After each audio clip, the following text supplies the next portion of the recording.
Good morning, students. Today we'll be learning about thrust and pressure. We have already learned about force and its SI unit as Newton. Now we'll be knowing what is the difference between force and thrust. Thrust is also a kind of force that acts on a surface in a perpendicular direction. In the slide, two pictures are given. In the first one, you can see one circular area shown on horizontal plane, and the direction of force is shown with an arrow with blue color, and the direction of force is perpendicular to the plane of the area. Similarly, in the second figure, the area is shown with a blue square and the direction of force is shown with a black arrow. Here also the direction of force is perpendicular to the blue surface. So whatever be the orientation of the plane, the force has to be perpendicular to it, and then that force is known as thrust. As thrust is also a kind of force, SI unit of thrust is Newton. What is pressure? Pressure is the thrust per unit area, or we can say that pressure is equal to force by area or thrust by area on which it acts.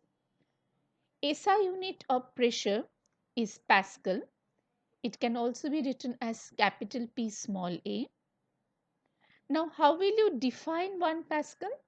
As we know, the formula for pressure is force by area. So, we can simply write down the SI unit, corresponding SI units. Instead of pressure, we are writing Pascal. Instead of force, we are writing Newton. And instead of area, we are writing meter square. Now, this equation we can write in a simple sentence. 1 Pascal is defined as the amount of pressure generated when a force of 1 Newton is exerted on an area of 1 square meter.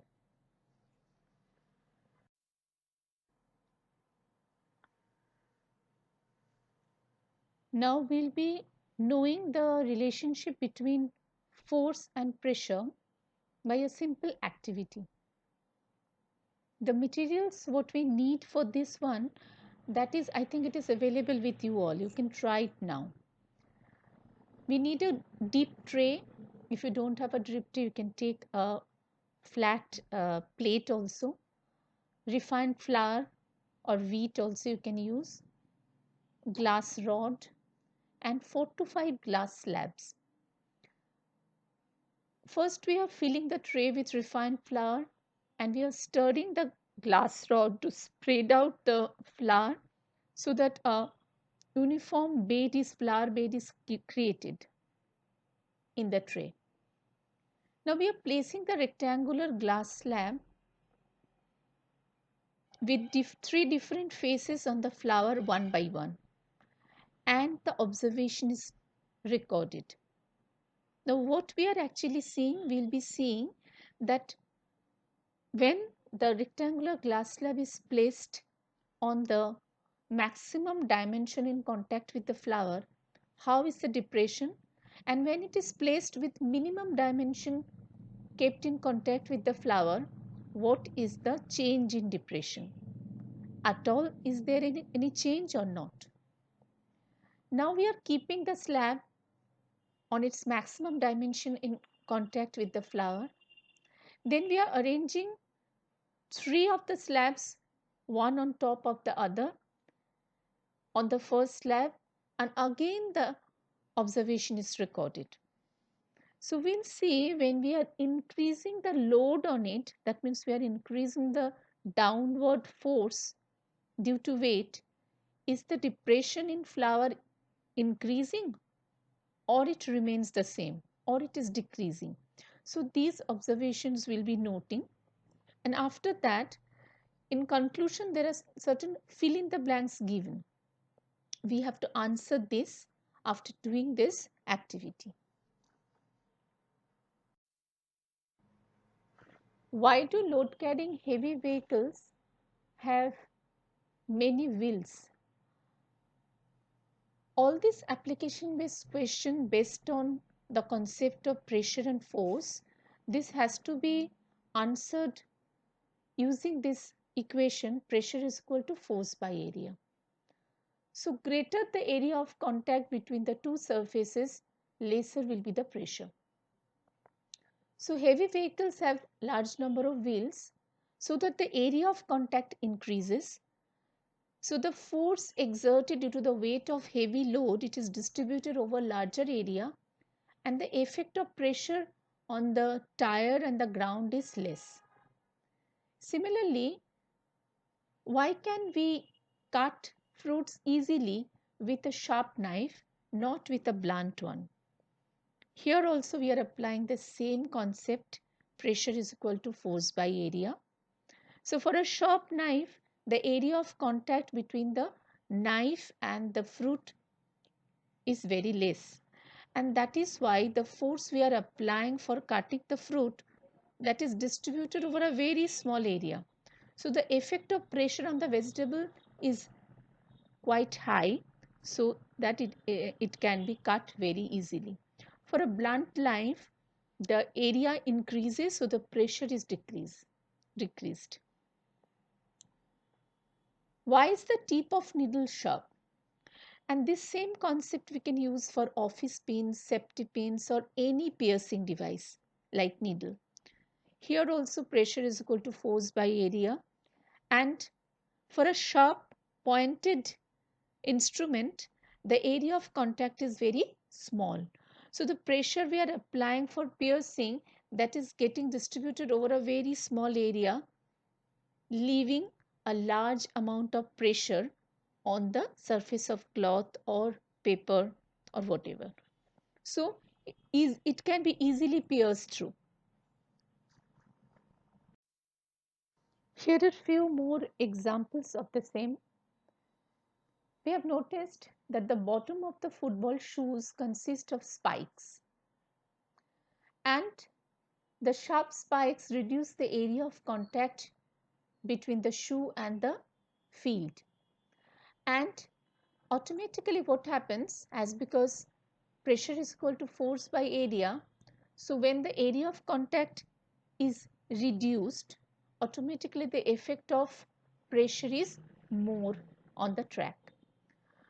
This will provide the runner a better grip on the ground.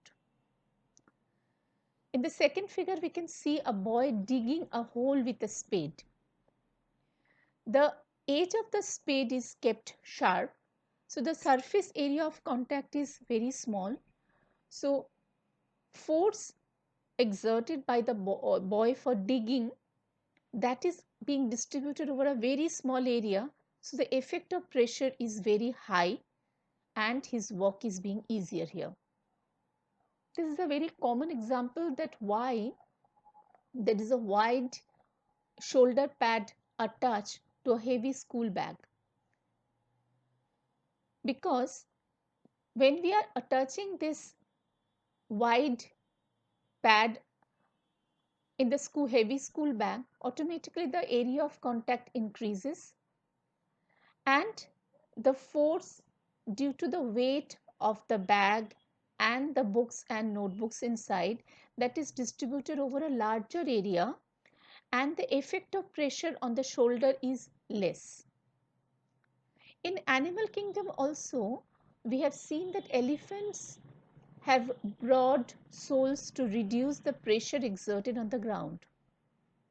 Area of contact is more, so the weight is being distributed over a larger area. Similarly, polar bears have wide paws so that they do not sink too deeply into the soft snowy ground due to their heavy weights. Why is it easier to walk on soft sand if we have flat shoes rather than shoes with sharp heels? We know pressure is equal to force by area. So greater the area of contact between the two surfaces, lesser will be the pressure.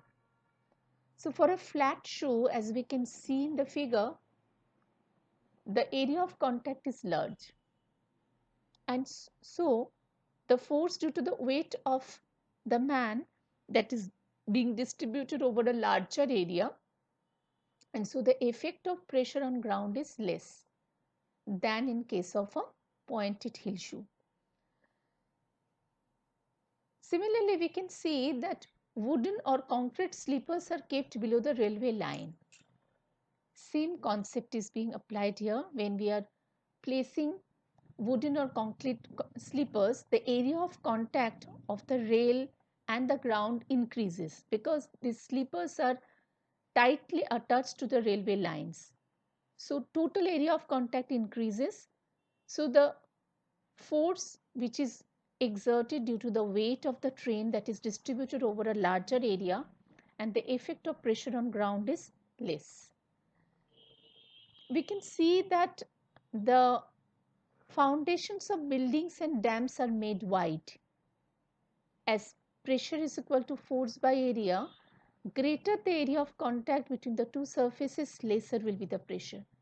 So to withstand the heavy weight and the force created due to the heavy weight of buildings and dams, the foundations are made wide so that the effect of pressure on ground is less. So the possibility of sinking is less.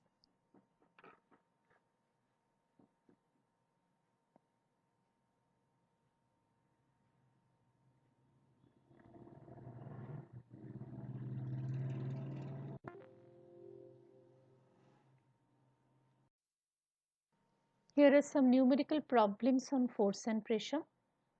Calculate the pressure when a force of 200 Newton is exerted on an area of 5 meters square. Let us note down the given data along with the symbol and the SI unit. Force, which is denoted by capital F, that is equal to 200 Newton according to the problem. Area A is equal to 5 meters square. Pressure is equal to force by area. So we can replace the values as 200 Newton by 5 meters square. So pressure is equal to 40 Pascal. SI unit of pressure is Pascal.